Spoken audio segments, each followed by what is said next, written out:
అంటే ప్రతిదీ కూడా నెరవేర్చవలసిన బాధ్యత ప్రభుత్వం మీదే ఉంటుందండి. అంటే అలా నెరవేర్చే దిశలో కూడా ఏపీ ప్రభుత్వం 100% సక్సెస్ అవుతుందని చెప్పుకోవచ్చా? అది రాజకీయ నాయకత్వాల మీద కూడా ఆధారపడి ఉంటుంది. ఉదాహరణకి పునరుత్పత్తి విద్యుత్తు రంగంలో పునరుత్పత్తి ద్వారా విద్యుత్తును తయారు చేసేటువంటి దానికి పుష్కలంగా ఆంధ్రప్రదేశ్లో అవకాశాలు ఉన్నాయి.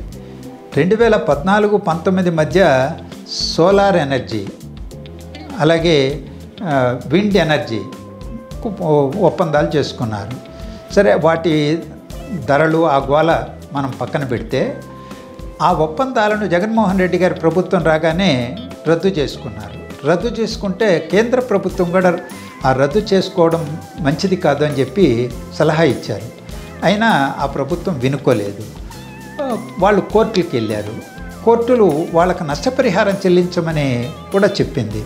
అంటే ఒకవైపున ఆ పరిశ్రమ కుదేలైంది, రెండో వైపున రాష్ట్ర ప్రభుత్వ ఖజానా నుంచి వారికి పెనాల్టీ చెల్లించాల్సిన పరిస్థితి ఏర్పడింది.